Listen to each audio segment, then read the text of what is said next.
WisconsinEye is at the Eau Claire Public Library. We're interviewing candidates in the special election in Senate District 10. The primary is December 19th. Reuben Herfindahl of River Falls is one of the Democratic candidates in that primary. Mr. Herfindahl, welcome to WisconsinEye. Well, thank you so much for having me. Now, this is your first campaign for public office, so give us the short version of your bio and why you're running, sir. Sure. Well, I grew up in rural Minnesota. I was a farmer, very active in 4-H, FFA. I have my national FFA degree. I went to River Falls to attend school there about 25 years ago. And like so many other people, I fell in love with the community and Western Wisconsin in general. It's an amazing environment, friendly people, and I stayed. I have a lovely wife, Carrie, and 3 children who are all in the River Falls School District. Since 2002, I've owned Digital Brigade, which is an IT services firm, and I have a shop in downtown River Falls. We service about 5 states. And why I'm running is I've been dismayed to see so many of the institutions start to get torn apart that I loved about this state, and which is why I live here. The environmental protections getting pulled away, the sale of public land, the cutting of funding to the UW system, as well as the K through 12 system. And I felt that I could bring a unique perspective to the district with my background in not just on the farming side, but as well as being a small business owner and dealing with all the challenges that does, as as well as being an employer. So I thought I could bring a unique perspective to the race and maybe start to turn around some of what I've seen has been really problematic over the last, probably decade or so.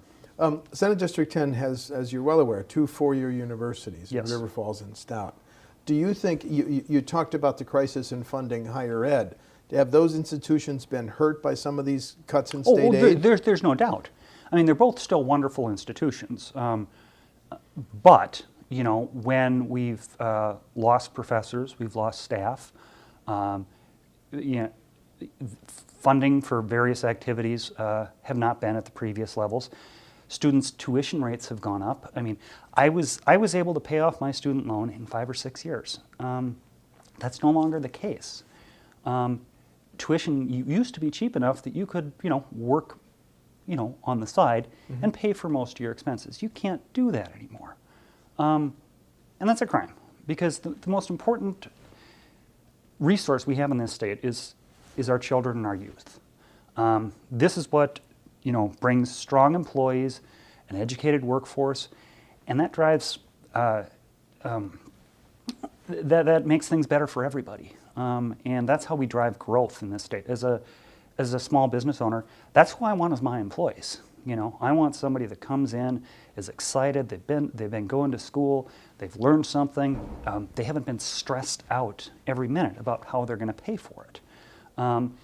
And that makes a better workforce and just a better standard of living for the entire state. What of a major vote was taken in the Capitol on the $3 billion package, the aid incentive package, let me use the right term, Right. for Foxconn. Had you been in the Assembly, would you have you been in the Senate, excuse me, would you have voted for that? Oh, most definitely not. It's the biggest giveaway ever in Wisconsin history for meager return. We're not going to see return on this investment until at the very earliest 2050. It's generating jobs, which may be good paying, but if we had invested that funds in what is really the largest job generator in this state, which is the small business community, we would have seen more jobs. Foxconn also has a horrible record of human rights violations, and as a known polluter. I don't think we can assume that just because they'll be opening a facility in Wisconsin that a lot of those things are going to change. Obviously, you won't be able to, the human rights part of it, we have laws against a lot of what they do. But you can't assume that they're going to be as good on the environment as a homegrown company. Senate District 10 is about as far as you can get from southeast Wisconsin and the Foxconn site. Right. But still, the lawmakers have voted for it, say it will help businesses throughout the state. You don't believe that? No, I don't. We're losing a tax base. There's a tax cut there. We are paying them money to come in here, those funds can be better spent elsewhere. You can watch jobs created by smaller companies that become bigger companies. We have wonderful examples of this in River Falls. We're growing at a massive rate. Our industrial parks are filling up. We're doing a good job.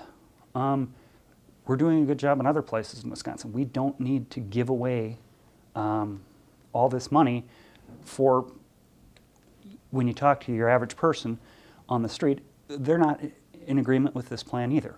Nobody likes this kind of giveaway, and it reeks of desperation, and we're not desperate. We can do better. The fight over how to pay for the state's highway funding, Yes. both major projects and maintenance and all that, held up to state budget. Mm-hmm. What's your position on how to pay for our highways now and in the future? Well, my company is a major consumer of highway resources. We put on anywhere between 400 and 500,000 miles a year on our corporate fleet. We use the roads. We should pay for that. You take potholes, for example. You hit a bad pothole, you throw your alignment off, you go and you spend $200 to get that fixed. Or you can spend 5 cents on a gas tax increase where the potholes will be gone. And we'll have better roads, we'll have safer roads, we'll have expanded capacity as needed. I don't think that's too big of a cost to pay. You have to remember that fuel economies have been getting better. Most people aren't driving, the average person drives between 40 and 50 miles a day. It's not an undue burden to say, let's add a nickel onto a gas tax, especially when average fuel economies are mid 20s to high 30s or low 30s. So. Tolling is also discussed. Now, Senate District 10 is on the border with Minnesota, as you well know. Yes. Your position on tolling potential? Absolutely against it. Tolling, is anyone that knows that's ever driven, out to Chicago, it's a mess. You can build all these sorts of fancy easy passes and stuff like that, but it's putting an undue burden on the people that live and work in that corridor. A gas tax is much fairer because it covers everyone in the entire state. And that way we're not just putting all the money into improving roads in the larger urban areas, we're putting the money better distributed to cover areas like western Wisconsin, even where it gets heavier, but we do have a lot of rural roads that we need to maintain and make it possible to live and work in this wonderful area. So you'd be comfortable with a 5-cent increase in the Absolutely. gas tax? Yep. The nation, and unfortunately Wisconsin, is seeing a major increase in the opioid and heroin addiction epidemic. Yes. What are Wisconsin has taken some steps. What other steps could Wisconsin take to fight this? Well, one of the first steps we need to take is we need to, in Minnesota, they have implemented something called Steve's Law, which says that basically it's a whistleblower protection thing. If you're with somebody that has a heroin overdose or an opioid overdose, you can call the police, and if you have been, if the person calling it in is a user, is worried about calling the police because they might get in trouble. Mm-hmm. If they call in, they don't get in trouble in Minnesota in this case. That's important. That saves lives. The most important thing we need to do here is save lives. Then we move into better utilization of the drug courts. We move into the availability of Narcan for everyone, mm-hmm. Not just law enforcement, EMS, but also family members of people that are struggling with addictions. Once we save lives, then we can move towards treatment. But we can't treat somebody if they're dead. There's also things we can do about better prescription of pain medication. There are people that are genuinely in pain that do need some of these drugs, but we have been, and since the 90s, have been overprescribing these drugs.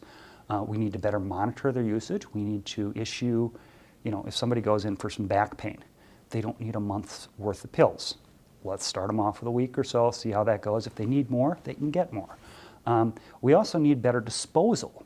Right now, there are some disposal points where you can safely get this stuff out of the medicine cabinets, but it's not as readily available as it should be. Every police station, every firehouse, every pharmacy should have a secure drop location for this stuff. So we get it out of the medicine cabinets, so we stop kids from experimenting, or break-ins happen where people will go through medicine cabinets. If we can get this stuff out of the house when you're done using it, it reduces the possibility that it's being abused. A bill could come up for a vote next session, which starts in January. I'm sorry, when the legislature comes back in January. Right. That would prohibit research on fetal tissue from elective abortions. Your position on that? Well, we're learning a lot by stem cell research. If it's an elective abortion, and there's availability to improve science, I don't see a problem with that. Okay. There's other bills pending in the Capitol that's dealing with what's called the dark store phenomena. Mm-hmm. Judges have been valuing empty major retailers, have been lowering the value, saying those lower values should also apply to open major retailers. Have you studied the issue? Do you have a position? I haven't studied the issue in depth, but common sense on this issue says that if it's an empty store, it doesn't matter if it's Walmart, Target, or if it's an empty store in downtown Hudson.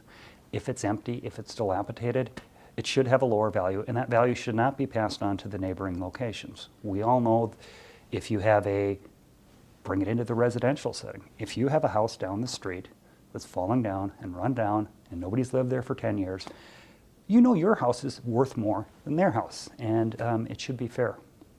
A bill recently introduced would lower the drinking age to 19 if we didn't lose $53 million a year in federal highway aid. I think that's what everyone's afraid of. We fought this on across the board for years. There doesn't seem a real chance that we're not going to lose those funds. We also have a universal drinking age of 21. I think there should be exceptions to this rule. I think if you're in active duty military service where you're asking to fight for your country, I think there should be exceptions. I think that should be okay. Aside from active duty military, I think 21 is the way to go. Now, you're running for the first time. As you ask voters for your support, what issues are they telling you are most important to them? Well, you hear an awful lot about education, and frankly, the Foxconn has come up in almost every conversation I've had. People aren't happy about that. People are worried about jobs, they're worried about education, they're also worried about the environment. And this isn't just an issue for, the state park goer and everything. It's the hunter as well. Some of these lands that are getting sold or put aside are public hunting lands. We don't have enough of those in the first place. We don't need to be selling that off for a short-term gain, giving up a long-term legacy. We have one of the best environmental legacies in this country. You look at the St. Croix River. That is a pure, clean, pristine resource that runs the entire length of our district. Mm-hmm. If you've ever been down to Prescott and watched where the Mississippi hits the St. Croix, you can watch those clear waters and the dark waters from the Mississippi running right next to it. And the reason our rivers are clear is because we took the time in the 60s to protect that, and we need to continue that legacy of environmental protection. It brings people into the state. It's a multi-billion-dollar-a-year industry. It creates a lot more jobs than the Foxconn plant does. There's over 140,000 people employed directly in outdoor recreational support in this state. We're also changing some of our use laws. There's talk about opening up, some of the areas not just for forestry, but for mining, stuff that can have a long-term detrimental impact to our environment. So that comes up quite a bit too. Okay. Would you make any changes or propose any changes in our tax structures? Income, property, corporate? Is that part of any campaign platform? It hasn't come up a lot. I think we have a fairly fair tax base in this state. Of course, there's things we can do better. We can incentivize small businesses and farmers a little better.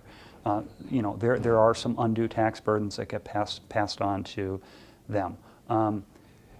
Frankly, our tax structure is going to get very shook up here in the next next little bit, coming down from the national level. We have to see what effect that has on it. But I don't think slashing taxes across the board is the way to go. Minnesota did a great job in job creation when Mark Dayton took the exceptional step of saying, look, we're going to increase property taxes on the people that earn over $2 million a year. That seems fair to me, but I don't know that there's a massive need for lower taxes. Is there any other issue that's developed in your campaign that you want to highlight before my final question? Really, one of the things we do need to do is we need to remember that we are in a changing economy here, and we want to preserve some of the values. Corporate farming is a big issue for me. The pollution levels that come out of some of those is not healthy for anybody. They're driving the small family farmers out of business, which have been the backbone of this state for years, for hundreds of years. The small family farmer cares about the environment. They care about their animals. They take care of things. We need to protect them. I'm extremely adamant on that. I know what I'm talking about on this issue. I grew up on a small family farm. I grew up on a 1,000-acre crop farm with about 150 head of beef cows. That's worth protecting. Okay. And then finally, do you want to highlight differences between you and your two other Democratic opponents in the December 19 primary? Well, they're both fine folks, and we're all Democrats here. Frankly, everyone running in this race is a genuinely nice person. But I think the thing that I'm bringing to this that none of my other competitors really have is my background in both the farming and the small business. I know what it means to run a small business. I know what it means to look at the payroll and think, it's a tight week this week.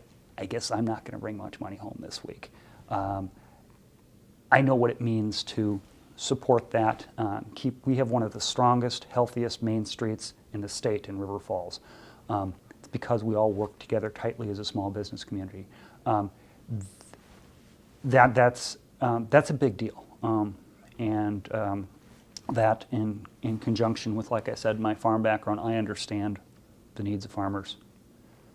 Those are two things I bring to the table. Okay, thank you. Reuben Herfindahl of River Falls is a Democratic candidate in the special election for Senate District 10. The primary is December 19th. Mr. Herfindahl, thanks for talking to WisconsinEye. Thanks so much for your time. Thank you.